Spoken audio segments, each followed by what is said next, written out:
함께 나눌 말씀은 그 세상의 칼집을 세상의 칼을 거두라, 세상의 칼을 거두라는 제목을 가지고 함께 말씀을 나누고자 합니다. 지난주 우리 가룟 유다의 배신에 대해서 우리가 함께 말씀을 나누었습니다. 그 3년을 따라냈던 가룟 유다가 예수님을 배신하였고 그래서 이제 팔죠. 그리고 예수님은 저항하지 않으시고 자발적으로 이제 그 체포되셨다는 그 말씀을 우리가 함께 나누었습니다.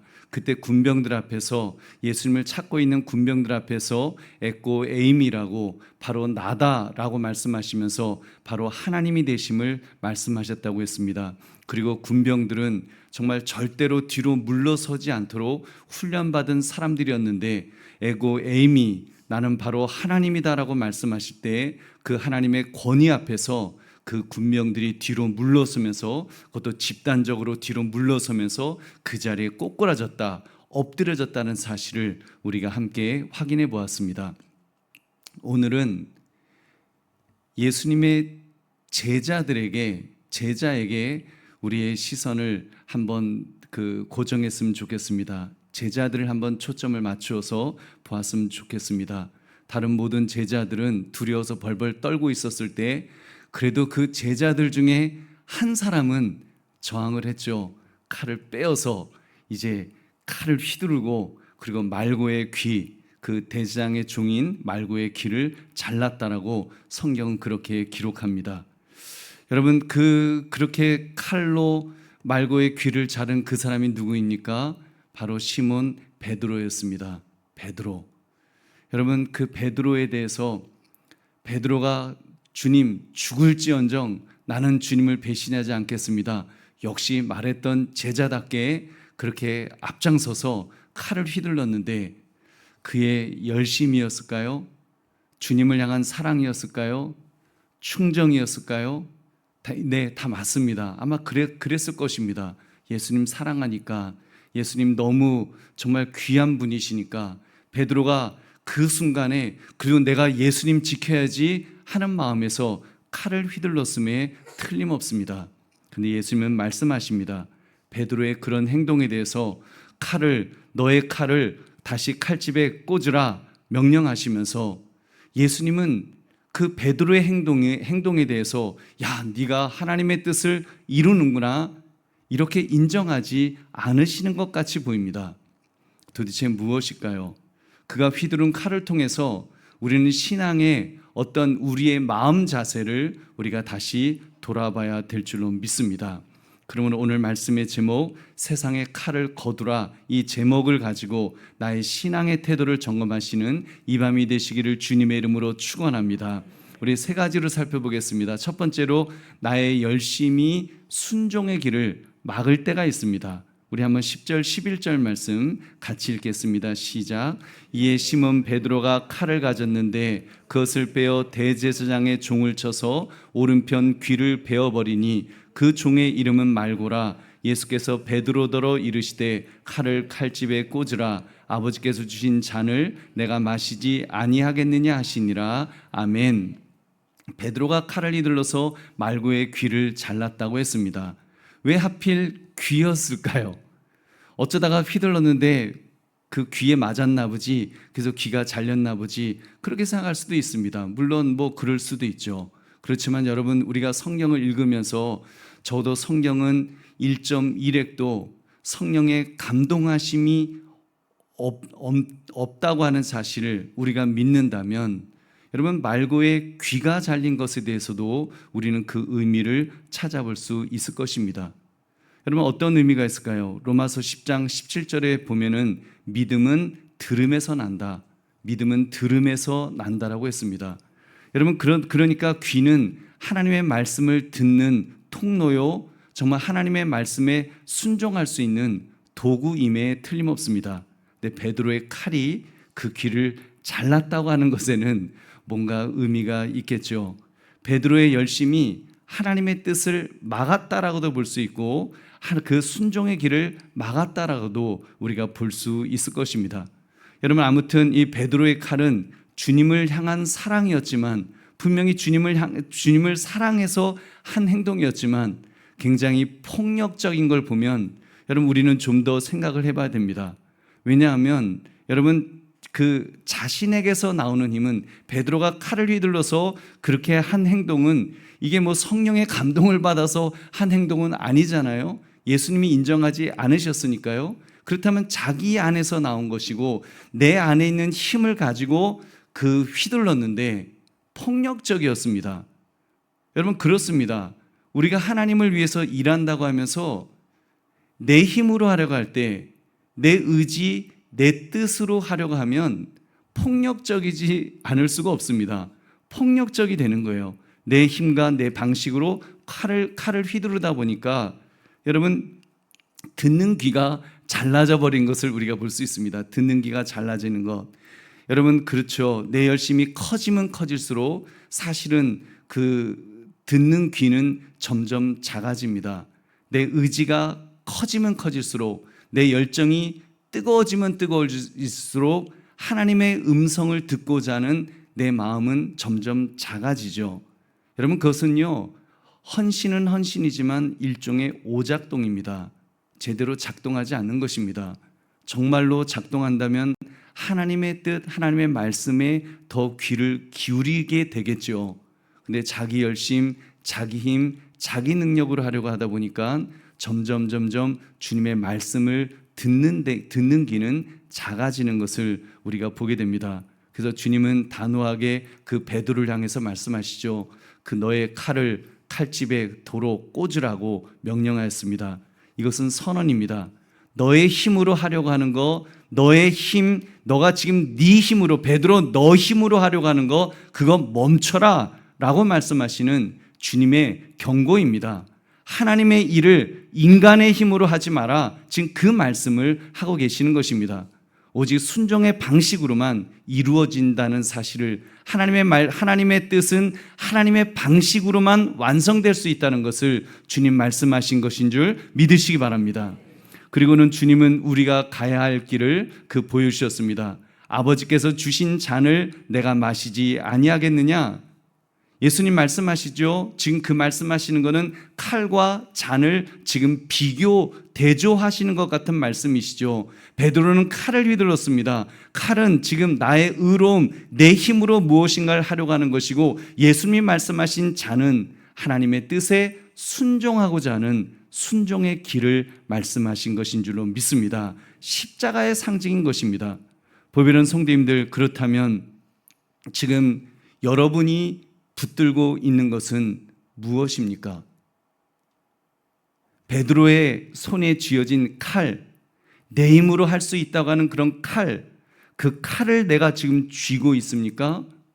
아니면 예수님이 말씀하신 바로 그 순종의 잔을 내가 들려고 하고 있습니까?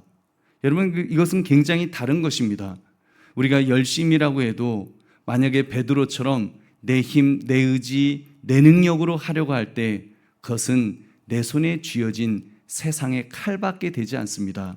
주님은 그것을 멈추라고 말씀하십니다. 내려놓으라고 말씀하십니다.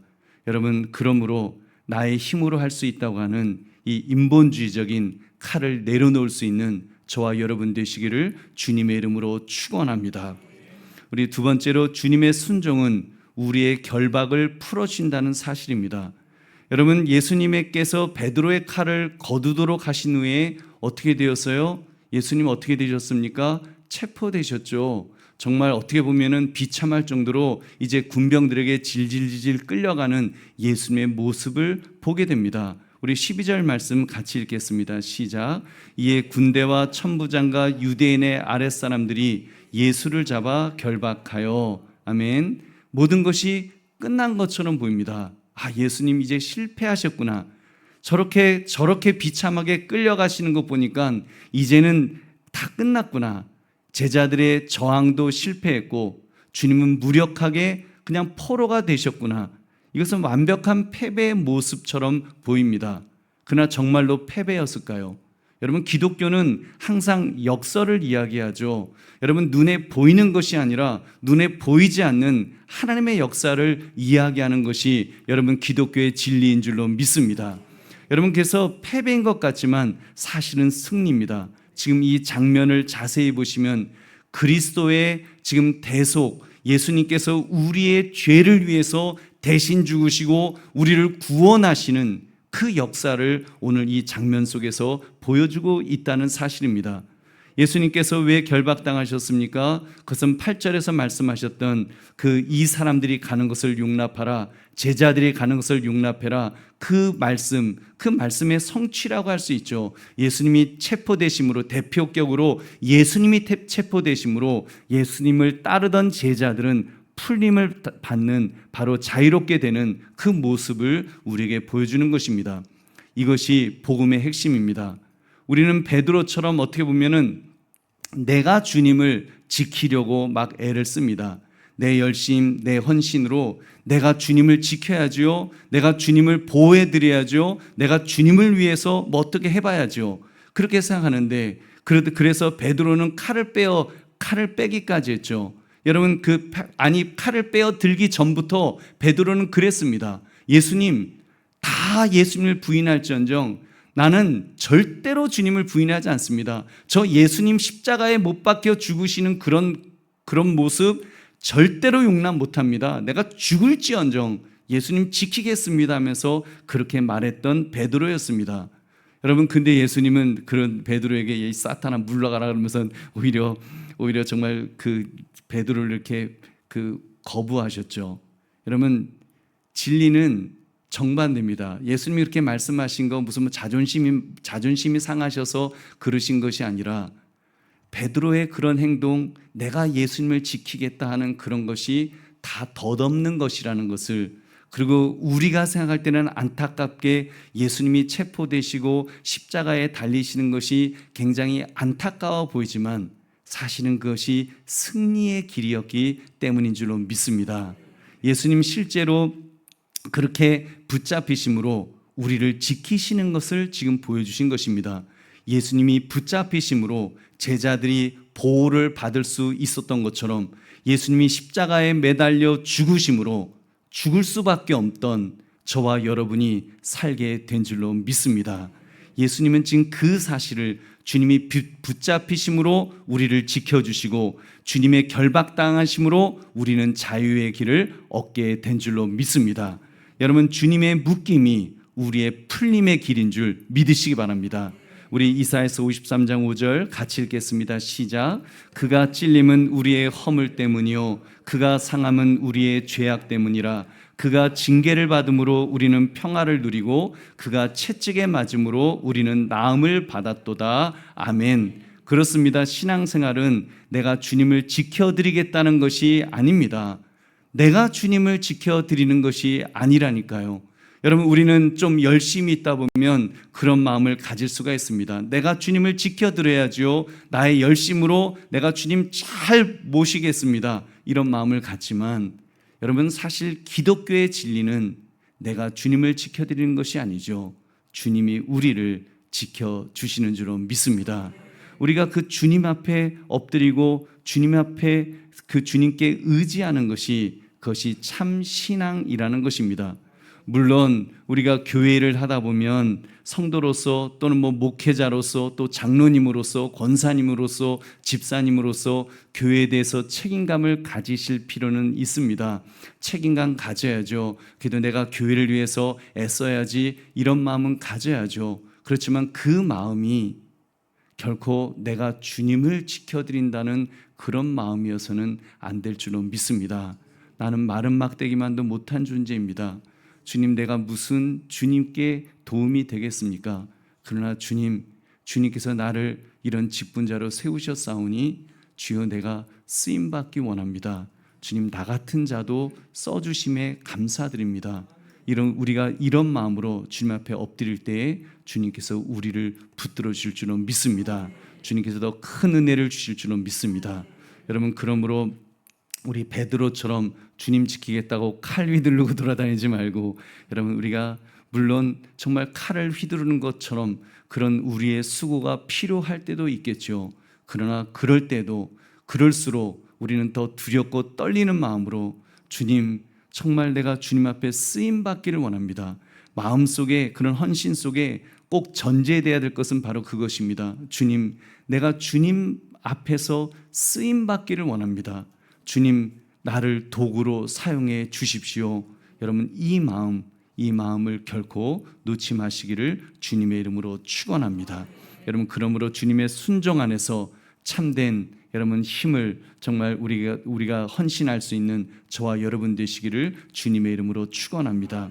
그리고 세 번째는 하나님의 계획은 인간의 계산을 뛰어넘으신다는 사실을 우리는 깨닫게 됩니다. 여러분 우리 13절 14절 말씀 한번 같이 읽어보겠습니다. 시작. 먼저 안나스에게로 끌고 가니 안나스는 그의 대제사장인 가야바의 장인이라 가야바는 유대인들에게 한 사람이 백성을 위하여 죽는 것이 유익하다고 권고하던 자로라. 아멘. 예수님이 지금 어이없이 이렇게 체포되시고 이제 재판받는 이 장면을 우리가 볼 수 있습니다. 여기에는 인간의 계산이 있죠. 여기 우리가 읽었던 말씀에 계산이 있습니다.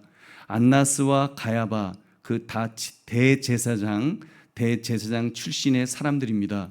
이 사람들이 하는 말이 한 사람이 백성을 위하여 죽는 것이 유익하다.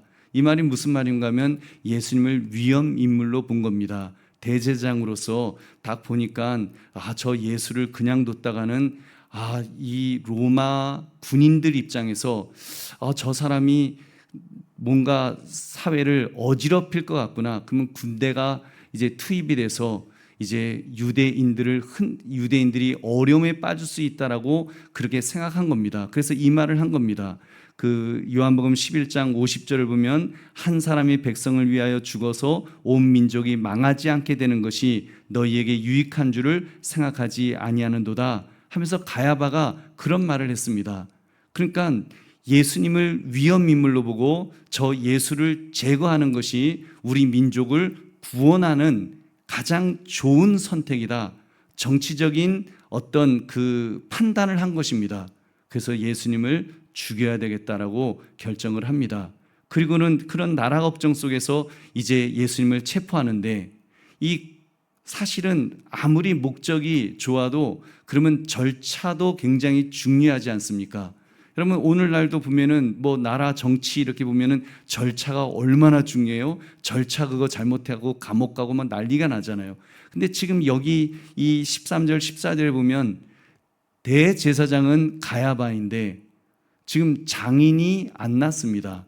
안나스는 이전의 대제사장이었고 지금 또 사위인 가야바가 대제사장이 된 겁니다. 물론 임명해서 총독이 임명을 해서 되는 그런 대제사장입니다만, 그러니까 이게 완전히 용서하시게 들으십시오. 지금 이스라엘의 상황이 예수님을 체포하시는 그 상황이 세상 말로 아주 개판인 상황에서 하는 겁니다. 원래 제사장은 그 아들이 그렇게 세습하는 거 아닙니까? 근데 사위인데 사위하고 장인하고 서로 대제사장 해먹고 그러면서 그것도 이미 퇴직한 사람이 지금 예수님을 끌고 와서 예수님을 재판하면서 예수님을 십자가에 못 박아야 된다, 매달아야 된다 하면서 그런 불의한 재판을 벌이고 있었던 것입니다. 여러분, 근데 사실 그들의 그런 판단이 정치적 판단이 옳았는가요? 아닙니다. 오판했었어요. 그래서 빌라도에게 보내지 않습니까? 예수님을. 그때 예수님이 너가 진짜로 유대인의 왕이냐? 그때 예수님이 나의 나라는 이렇지 않다. 그런 말씀 하시니까 저 예수가 우리 로마에 하나도 위협이 안 되는데 이 사람을 십자가에 매달아야 될 필요가 없는데 그래서 풀어주려고 하지 않습니까? 그런 거 보면 지금 이 대제사장 이 사람들이 하는 행위가 얼마나 나라를 위하는 마음조차도 얼마나 오판이었고 얼마나 절차도 엉터리인 정말로 어리석은 그런 행동을 지금 예수님에게 하고 있습니까? 근데 성경은 지금 그런 상황에서 말씀하는 것입니다. 그런 오판, 인간의 그런 어리석은 그 계획, 그 인간의 계산을 하나님의 계획은 뛰어넘으신다는 사실을 우리에게 보여주고 있습니다. 그 가야바를 통해서 한 사람이 백성을 위하여 죽어서 온 민족이 망하지 않게 되는 것이 너희에게 유익한 줄로 생각하지 아니하는도다. 이 말씀대로 예수님은 우리를 위해서 죽으심으로, 그렇게 십자가에서 죽으심으로 바로 안나스와 그리고 이 대제사장 이 가야바를 통해서 죽으심으로 우리를 구원하신 줄로 믿습니다. 우리를 그 사망에서 생명으로 구원하시는 그 십자가의 길을 우리 하나님은 완성하신 줄 믿으시기 바랍니다. 하나님의 계획은 인간의 계획, 어리석은 계획을 다 뛰어넘으셔서 하나님은 하나님의 계획을 반드시 이루신다는 것을 우리는 오늘 말씀을 통하여 우리가 발견할 수 있습니다. 인간의 계산을 내려놓고, 여러분 정말 우리는 그러기 때문에 이 인간적인 것들 다 내려놓고 하나님 앞에서는 우리가 모든 것을 내려놓고 주님의 뜻을 구합니다. 주님의 그런 그 길을 찾기를 원합니다. 우리가 주님 앞에 기도하며 나아가면 주님이 가장 좋은 길을 우리에게 이끌어 주실 줄로 믿습니다. 여러분, 하나님의 계획은 인간의 계산을 뛰어넘으심을 깨달아서 나의 계산을 내려놓고 하나님을 의지하시기를 주님의 이름으로 축원합니다. 이제 말씀을 맺습니다. 여러분은 혹시 베드로처럼 열심히 칼을 휘두르는 이런 그 영적으로 정말 그렇게 막 그 베드로처럼 칼을 휘두르다가, 나의 칼을 휘두르다가, 세상의 칼을 휘두르다가 지금 지쳐 있는 분은 안 계십니까? 아니면 가야바처럼 유익을 계산하다가 정말 신앙의 본질을 잃어버리는 그런 분은 혹시 안 계십니까? 오늘 말씀은 우리에게 말씀합니다. 그런 모든 칼과 계산은 내려놓으라고, 주님 앞에 다 내려놓고 순종의 잔을 붙들고 주님을 붙들고 주님을 의지하고 그렇게 살라고 말씀하십니다. 왜냐하면 주님께서 이를 이루어 가시기 때문에, 주님이 체포되신 것처럼 실패하신 것 같지만 사실은 우리를 구원하시기 위한 길이었고, 사람은 악한 계획을 하지만 하나님은 가장 거룩한 계획을 완성해 가시는 분이심을 우리가 분명히 알아야 될 것입니다. 우리가 그 사실만 안다면 오늘 이 밤에 우리가 결단할 수 있습니다. 주님, 세상의 칼을 거두라고 하시는 주님의 말씀에 순종하기 원합니다. 내 마음에, 내 계획에, 내 머릿속에 있는 그 모든 것들, 나의 인간적인 것들 주님 다 내려놓게 하옵소서. 그리고 하나님의 뜻을 분별할 수 있도록, 하나님의 인도하심을 구할 수 있도록 그렇게 살게 하옵소서. 주님 앞에 기도하고 간구하면 주님이 개입해 주실 줄은 믿습니다. 주님이 이를 이루어 주실 줄은 믿습니다. 주님께서 이를 이루어 주셔서 여러분, 주님이 책임져 주시는 그런 인생, 그런 삶을 살아가시는 저와 여러분 되시기를 주님의 이름으로 축원합니다. 우리 기도하겠습니다. 우리 찬송 한 장 부르고 우리 함께 기도하겠습니다. 449장 찬송 부르신 후에 함께 기도하겠습니다.